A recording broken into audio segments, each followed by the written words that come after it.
The ongoing court trial between Ripple Labs and the SEC has taken yet another turn.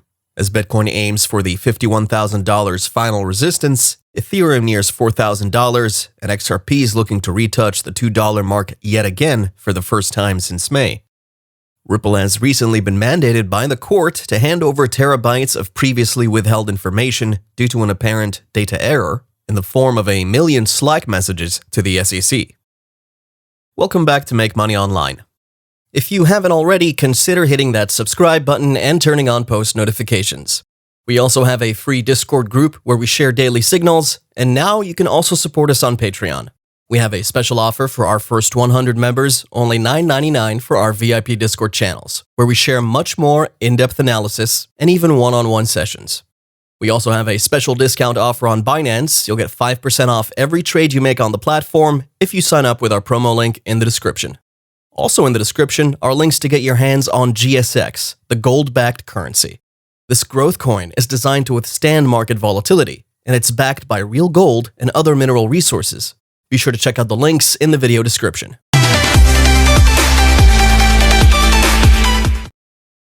Before starting today's video, I'd like to know your thoughts regarding Ripple and the SEC proceedings, as we all already know that Ripple and its XRP coin are both headed for a level of immensity that not even the SEC or its seemingly ill-conceived lawsuit against Ripple could stop it now. However, I'd be more than excited to hear your thoughts regarding that in the comment section below. In recent events, in Ripple and the SEC's lawsuit, one of the presiding magistrates in the court, Judge Sarah Netburn, has ordered Ripple to provide the missing Slack messages. This includes interactions and communications among Ripple employees that the Securities and Exchange Commission has sought to access. This mandate comes in response to Ripple's failure to initially produce this information due to factors the software development company has termed as data errors. Disregarding the fintech startup's plea that complying with this would cost a significant amount of money to get the data available. The judges considered the messages critical and unique to bolster the SEC's charge against the decacorn for selling illegal security tokens. This tension between the two started in December 2020, when the United States financial watchdogs filed a lawsuit against Ripple and its past and present CEOs in the persons of Christian Larson and Bradley Garlinghouse for selling XRP as an unregistered security.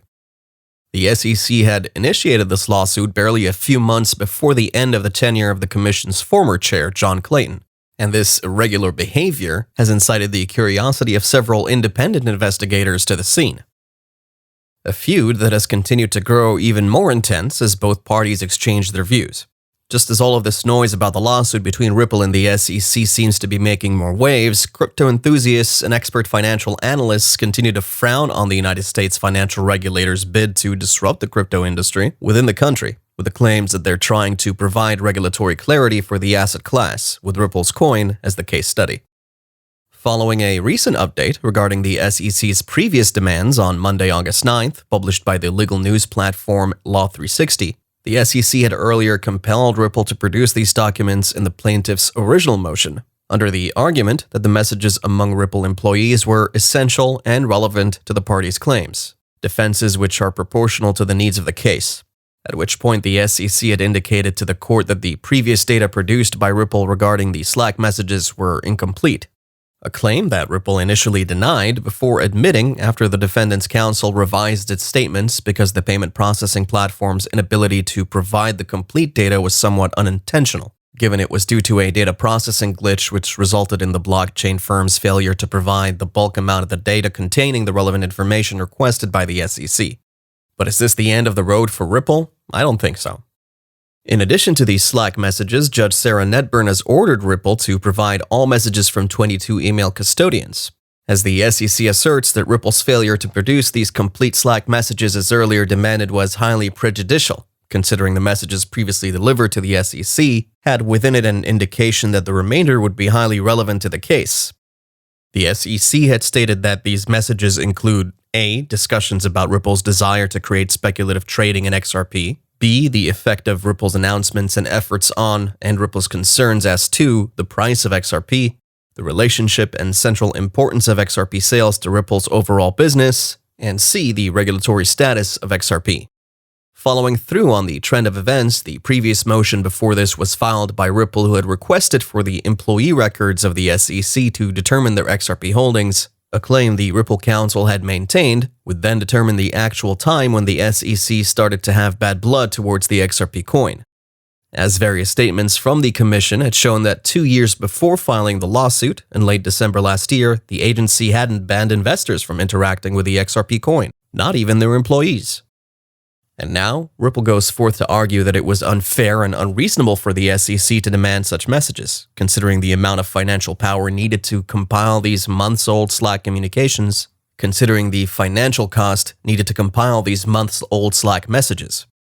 However, Judge Sarah Nedburn had responded to that claim with the notion that the cost incurred during these documents is nothing compared to its importance in the case. As the magistrate in charge of the facts discovery phase in the lawsuit goes on to say that any burden to Ripple is outweighed by its previous agreement to produce the relevant Slack messages, the relative resources of the parties, and the amount in controversy. Under the hood, and just as Raoul Pal had earlier stated, a lot of these purported XRP haters are slowly piling up XRP, waiting for the rainy day when it pops. People are making use of the XRP coin a lot more than what most people do realize. What's even more attractive to Raoul about the coin is that you can't boss on only the exchanges, which is regardless of the Bitwise Exchange Traded Fund or ETF, as that is invariably the most fantastic thing about this entire setup. This ETF, which is now in the Bitwise indexes, which has its top 10 indexes priced at over $1 billion, will be a significant stepping stone for XRP. Hence, according to Raoul, the moment XRP is freed of all its blemishes, they would have to buy a few $100 million of it, as everybody else can, because exchanges would have it back. We're primarily looking to the propensity to make more gains, as this sets XRP up for a pretty good decent run if this clears. Is Ripple going to come out victorious in this legal tussle with the SEC? Would the head judge, Annalisa Torres' final verdict be favorable to the United States Securities and Exchange Commission? Or would it be best suited for Ripple? That we can't say. We know that Ripple and XRP are far off from being threatened by the fear of extinction. Neither are the company's fans. As such, this litigation, which is considered by many to be based solely on prejudice on the part of the SEC, would most likely see the SEC being burned than it would hurt Ripple. In my opinion, Ripple had its fair share of the downside as per the initial downtrend introduced by Ripple and its XRP coin during the early days of the lawsuit, and now is on the path to higher gains. At this point, nothing can stop this most prominent crypto-based payment processing token from hitting the skies, not even the SEC. Thank you for watching today's video. If you enjoyed it, make sure you subscribe if you haven't already, and turn on bell notifications. Don't forget to check out the links in our video description for our Patreon and Discord group, and make sure you check out the GSX competition for your chance to win big. Links are below, and if you have any questions, drop us a comment. And we'll see you next time.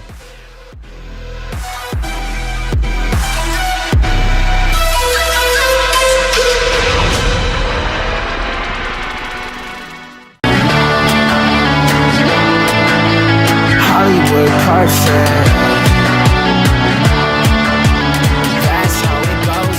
Hollywood perfect.